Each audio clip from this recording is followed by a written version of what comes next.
Welcome friends. देखिए, जो हमारा सोशल स्कीम सेशन चल रहा है, इस सोशल स्कीम सेशन में हम आपका स्वागत करते हैं। जो सोशल स्कीम सेशन में, जैसा कि आपको पता है कि प्रतिदिन एक वीडियो डल रही है जिसमें सरकारी योजनाओं के बारे में हम प्रतिदिन एक वीडियो से आपको अवगत करा रहे हैं। प्रत्येक दिन एक योजना के बारे में आपको डिटेल से A to Z जानकारी दे रहे हैं। ये दी गई जानकारी फ्रेंड्स आपको एजुकेशन के पर्पज़ से दी जा रही है, साथ ही साथ आप इसको नॉलेज के लिए भी देख सकते हैं।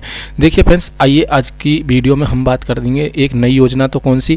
प्रधानमंत्री आवास योजना, जिसे हम इंदिरा आवास योजना के नाम से भी जानते हैं। फ्रेंड्स, ये योजना है ग्रामीण वालों के लिए, अर्थात जो ग्रामीण क्षेत्र से हैं उनके लिए यह योजना है। तो इसके बारे में हम पूरी जानकारी प्राप्त करेंगे, रूरल क्षेत्र की इंदिरा आवास योजना या प्रधानमंत्री आवास योजना के बारे में। तो देखिए फ्रेंड्स, आज बात करें तो इस योजना के बारे में, आइए वीडियो को शुरू करते हैं। देखिए, भारत में बहुत से ऐसे लोग हैं जो आर्थिक रूप से कमज़ोर है, जिसके कारण वे अपना घर बनाने के लिए असमर्थ हैं। हर किसी व्यक्ति का एक अपना सपना होता है कि वह एक अपना घर हो और एक स्थायी पहचान बना सके। ऐसे में जो लोग अपना घर नहीं बना सकते या फिर जो भूमिहीन हैं, उनके लिए पूर्व प्रधानमंत्री राजीव गांधी ने अपनी मां अमर शहीद प्रधानमंत्री इंदिरा गांधी की नाम पर इंदिरा गांधी आवास योजना की शुरुआत 1980 मतलब 1980 में के दशक के मध्य में शुरू की थी, जिसकी अब प्रधानमंत्री आवास योजना के नाम से जाना जाता है। तो ये तो इसकी हिस्टोरिकल बातें थी, अर्थात इस योजना को प्रारंभ करने वाला प्रारंभ करने वाला प्रधानमंत्री कौन था? राजीव गांधी।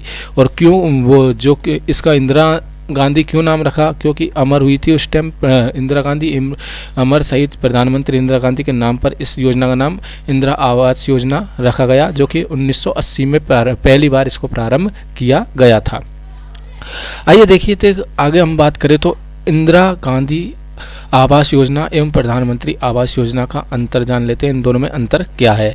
तो देखिए फ्रेंड्स, पहले PM आवास योजना का नाम इंदिरा आवास योजना ही था, जिसे PM प्रधानमंत्री नरेंद्र मोदी की सरकार में 1915 में बदलकर जो है प्रधानमंत्री आवास योजना कर दिया गया। इस योजना को ग्रामीण आवास योजना के नाम से भी जाना जाता है। इस योजना के अनुसार आवास बनाने के लिए सरकार धनराशि उपलब्ध करवाती है। अब आगे हम देखेंगे कितनी धनराशि उपलब्ध करवाती है, तो ये सारी जानकारी आपको देंगे फ्रेंड्स। तो इसमें देखिए, इंदिरा आवास योजना और प्रधानमंत्री आवास योजना दोनों एक ही है। कुछ सारी जानकारी को जानकर हमें पता लगता है कि दोनों योजना एक ही है। पहले इसे जो है इंदिरा आवास योजना के नाम से जाना जाता था और वर्तमान में इसे प्रधानमंत्री आवास योजना के नाम से जाना जाता है, जो कि इस नाम को चेंज किया था प्रधानमंत्री नरेंद्र मोदी की सरकार ने 2015 में। आगे हम देखते हैं, इंदिरा गांधी आवास योजना को अगर तुमको लाभ उठाना है तो इसके लिए आवेदन करना होगा।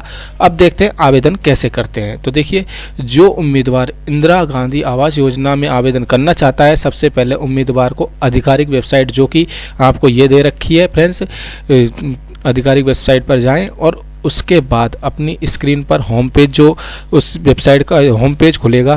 होम पेज खुलने के बाद आपको जो है आपको यहाँ पे जाना, अवेयर सॉफ्ट, ये वाला जो लिंक वहाँ पर होगी, ये वाला जो नाम होगा देखिए फ्रेंड्स, वो वहाँ पर होगा, उस पर क्लिक करना है, उस लिंक पे क्लिक करना है। इसके बाद उसके अंदर एक ऑप्शन खुलेगा डाटा एंट्री के नाम से, उस पर क्लिक करना है। आपको ब्लॉक में एक नई यूजर आईडी पासवर्ड मिलेगा। अब आप दी गई नई यूजर आईडी पासवर्ड से आप लॉगिन करें। लॉगिन करने के बाद आपको अपना यूजर नेम और पासवर्ड को चेंज करना होगा। इसके बाद अपनी स्क्रीन पर कुछ विकल्प आ जाएंगे, आपको उन विकल्पों को जो है प्रधानमंत्री आवास योजना के ऑप्शन पर आपको क्लिक करना होगा। उसके बाद आप स्क्रीन पर आवेदन फॉर्म खुल जाएगा। आवेदन फॉर्म में दर्ज की गई जानकारी भरनी है और जैसे ही व्यक्ति की जानकारी पूर्ण हो जाएगी, जो जानकारी बैंक से जुड़ जाएगी या फिर बैंक से संबंधित पूरी सभी जानकारी पूर्ण हो जाएगी, उसके बाद आपको सबमिट बटन पर क्लिक करना है और इस तरह से आपका आवेदन सफल हो जाएगा। तो ये थी आवेदन करने की संपूर्ण जानकारी। आगे हम बात करें तो देखिए, नेक्स्ट स्टेप है, हमने आवेदन कर लिया। आवेदन करने के बाद आपको जो नई जानकारी वो आपको ज़रूरत पड़ेगी वो पड़ेगी आवेदन की स्थिति कैसे देखें। एप्लीकेशन करने के बाद आपको आवेदन की स्थिति यानी एप्लीकेशन की स्थिति को कैसे देखना है। तो देखिए, जिन उम्मीदवारों ने इंदिरा आवास योजना के लिए आवेदन किया था, वे अब ऑनलाइन अपने आवेदन की स्थिति को जान सकते हैं। सबसे पहले उम्मीदवार को जो है ऑफिशियल वेबसाइट पर ही जाना होगा। उसके बाद आपकी स्क्रीन पर होम पेज जो खुलेगा, आपको पेज पर आवेदन की स्थिति की जांच करने की एक लिंक मिलेगी, उस लिंक पर क्लिक करना है और जैसे ही आपका लिंक पर क्लिक करते हैं आपके स्क्रीन पर एक नया पेज खुल जाएगा। आपको जो है इस पेज पर अपना रजिस्ट्रेशन नंबर डालना होगा, सबमिट बटन पर क्लिक कर दें और आपके पास आपके आवेदन की संपूर्ण जो है वर्तमान स्थिति जो स्टेटस है वो आपको दिख जाएगी। तो ये थी आपको आवेदन जानने की स्थिति, किस प्रकार से आप आवेदन जाँच सकते हैं एप्लीकेशन करने के बाद। तो ये है।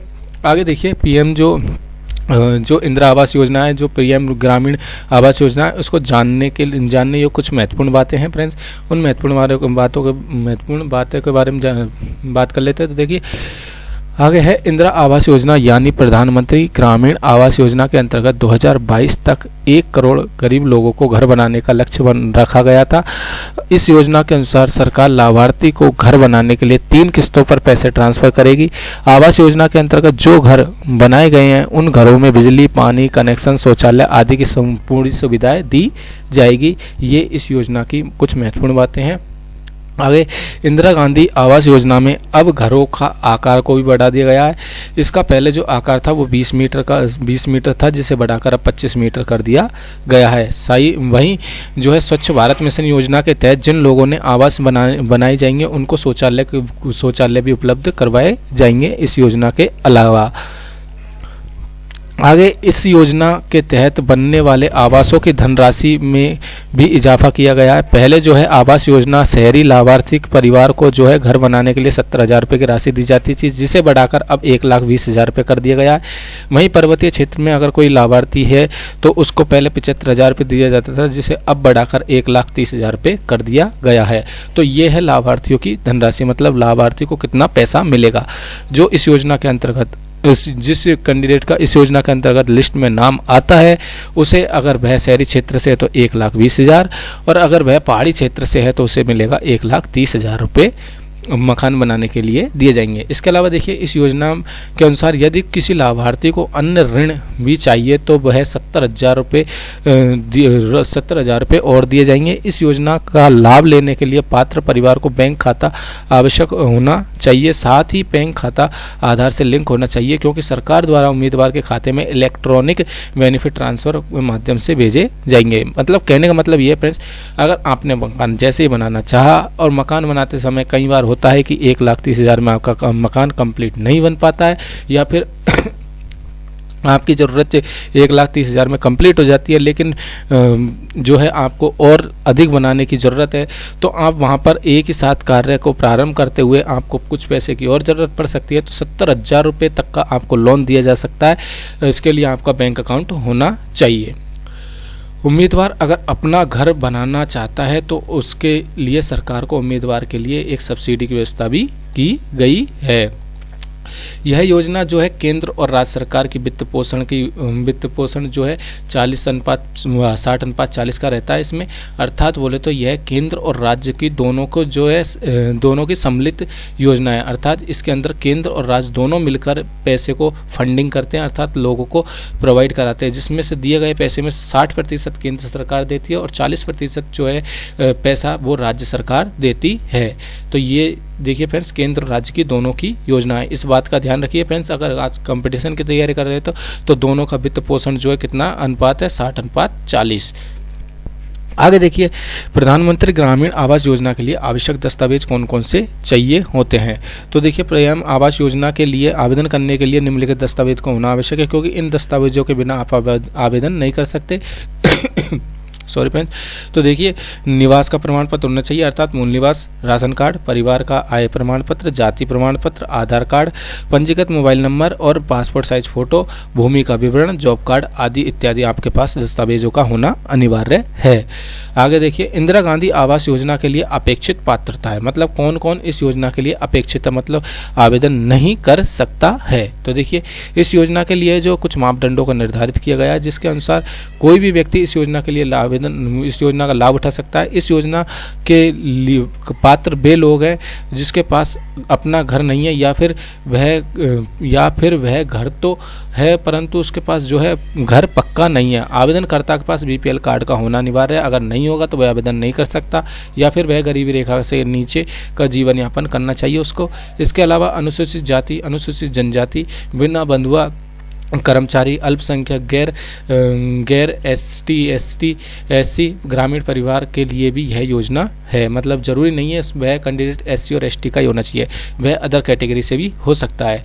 यदि उम्मीदवार का नाम इंदिरा आवास योजना में आ जाता है तो वह अपना सत्यापन वीडियो द्वारा समक्ष अधिकारी के माध्यम से किया जाता है। उसके बाद जो संबंधित ग्राम पंचायत है उसका वीडियो जो होता है, वीडियो विकास अधिकारी होता है, वह जाकर उस जगह का सर्वे करता है और सर्वे करता है और वीडियो के बाद वीडियो जो है, यदि अधिकारी आवेदन, अगर आपने जो आवेदन किया गया है उसमें कुछ आपने जो जानकारी दी है वो अधिकारी के पास पहुंची हुई जानकारी से अगर मैच खा जाती है तो आपका आवेदन स्वीकार कर लिया जाता है। अगर गलत कोई जानकारी दी है तो आपका आवेदन निरस्त भी किया जा सकता है।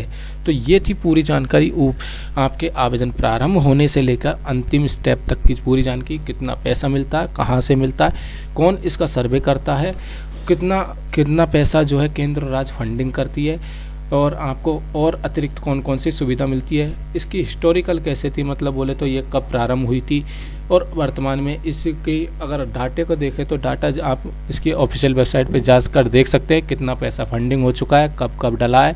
ये सारी जानकारी आपको ऑफिशियल वेबसाइट पे मिल जाएगी। ये थी आपकी नॉर्मल जानकारी जो एजुकेशन के पर्पज़ से दी गई थी। फ्रेंड्स, आप नॉलेजेबल भी इस वीडियो को देखा है तो आपका धन्यवाद। फ्रेंड्स, आप वीडियो को लाइक करके जाना, चैनल को सब्सक्राइब करके जाना, और हाँ, वीडियो को शेयर करना ताकि और लोगों को भी यह जानकारी मिल सके। मिलते हैं अगली वीडियो में, तब तक के लिए धन्यवाद।